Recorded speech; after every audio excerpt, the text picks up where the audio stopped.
The devil knows this place. They say the dead don't talk, but I heard my uncle the night he died. We live way out in the sticks, so far into the woods that even the power lines look confused. My name's Eli, I'm 14, and my family has owned the same patch of land for generations, just trees, silence, and secrets. Uncle Silas used to live in the trailer out by the creek. He wasn't right in the head, Mom said. Carved crosses into the walls, talked to shadows, left bowls of milk on the porch at night, even though we didn't have a cat. He died 2 years ago. Heart attack, they claimed. But I remember the night it happened. I heard footsteps crunching outside my window, slow, dragging ones. Then I heard the front screen door creak open, and a voice, rough like it hadn't spoken in centuries, whisper my name. Eli, he left you the debt. I screamed. My parents found nothing, but something was standing in that dark, watching. After Silas died, Dad told me to stay away from the trailer. Ain't safe, he said. But a month ago I got curious. I waited until they were asleep and crept down to the creek. The trailer door was ajar. Inside, the walls were covered in symbols, circles with X's through them, like someone tried to cross something out but it kept bleeding back through. There were jars of teeth, burned pages from old Bibles, and a mirror that showed something behind me even though I was alone. In the center of the trailer sat a book, bound in something that wasn't leather. My name was written on the first page. Blood flows one way, so do promises. That night I dreamed of Silas. He stood at the crossroads behind our land, a clearing where 4 dirt paths meet. His mouth was stitched shut, but I could hear him. Didn't finish paying. It'll come for you now. The next day, strange things started happening. Animals wouldn't come near me. My shadow lagged behind me, twitching like it had its own mind, and I kept hearing footsteps at night, always outside my window, always stopping just short of the porch. Dad finally broke. He told me Silas made a deal when he was 20. He'd gone to the crossroads with nothing but a guitar and a pocket knife. He wanted fame, talent, the kind that sets you on fire from the inside out. And he got it. For 10 years, he wrote songs that made grown men cry. People came from counties away to hear him play. But when his time was up, he ran home. Thought hiding in the woods would save him. He carved wards, performed rituals, buried his own blood in jars under the floorboards. But nothing stops the collector forever. It don't care who finishes the contract, Dad said. Blood's blood. That night, Mom found me sleepwalking down to the crossroads. I had dirt under my nails, and when I opened my mouth, her voice came out, screaming. They locked the doors after that, nailed shut the windows. But the thing still got in. It started small. Silas's guitar strung itself in the middle of the night and played a single chord. The firewood screamed when it burned. My reflection began to smile before I did. Then it got worse. Dad went missing one night. Found him wandering the tree line at dawn, whispering names we didn't recognize. Mom started bleeding from her ears whenever the wind blew from the south. And I kept dreaming of the crossroads, always darker than before, always closer. So last night I went. I brought the book, the knife, and the jar with my uncle's blood inside. The collector was waiting, a tall man in a preacher's suit, face covered by a burlap sack that bled from the eyes. His voice was made of whispers, some mine, some Silas's, some that didn't belong to the living. You've come to pay, it said. No, I told it. I've come to end it. I opened the jar.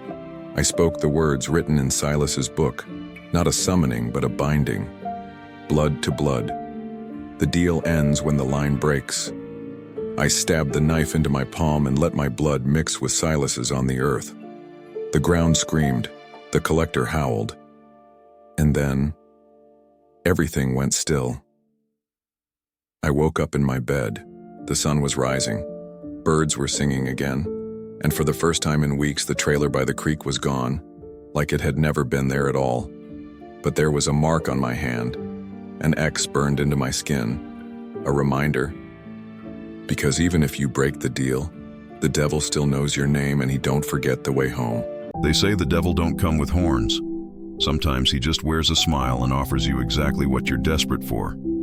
I should know. I shook his hand. Caldwell's the kind of town you only end up in by accident, and even then, you don't stay long. One gas station, one bar, and enough rust to make the whole place smell like blood when it rains. I was 44. Wife, 2 kids. Dead-end job pushing feed bags and fertilizer at Harlow's Supply. Every morning I'd wake up in a bed that didn't feel like mine, stare at the ceiling, and ask myself if this was it. Just this. Every day. Until the grave. Lana and I didn't fight, but we didn't laugh either. The kids barely looked up from their screens when I walked in the door. And the last time someone asked me what I wanted out of life, I realized I didn't even remember. Midlife crisis? Sure, call it that.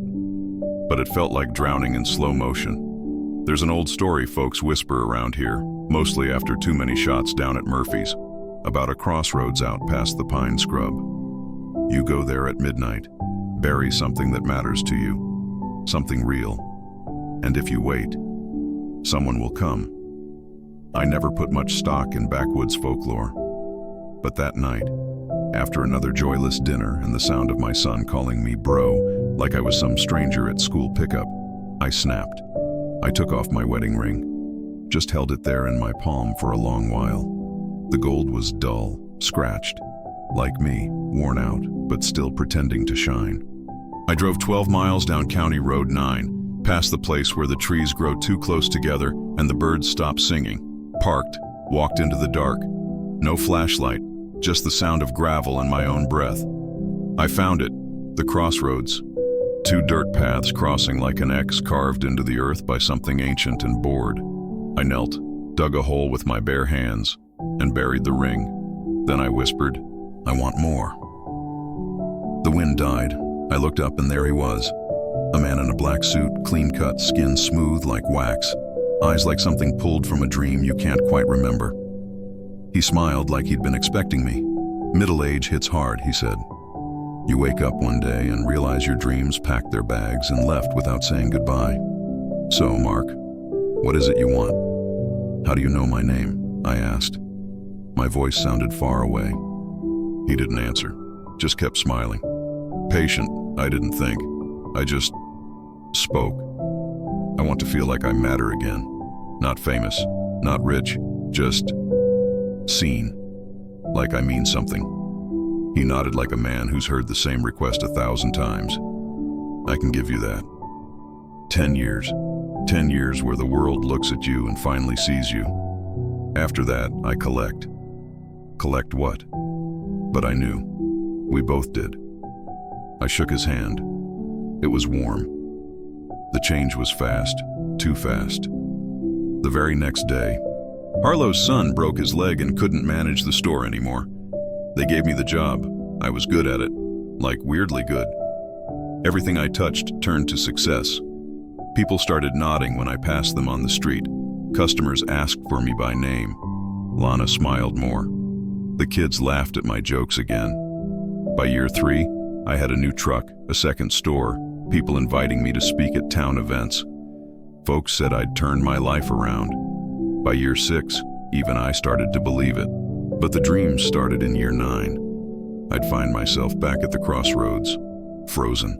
The man in the suit watching me from across the clearing, never speaking. And then I'd see myself, older, hollow, wrong, whispering things I couldn't unhear. "You had everything, and you gave it away." I tried to undo it, went back, dug where I'd buried the ring. But the dirt was too hard, the air too still, like the deal had sunk roots. I begged, prayed. Nothing answered, but I was frozen. The thing reached into my chest, not with claws, but with something worse. Understanding, like it was peeling away everything that made me me. They said I died peacefully in my sleep. No struggle, no pain, no reason. But that's not true. I screamed all night long, just not out loud.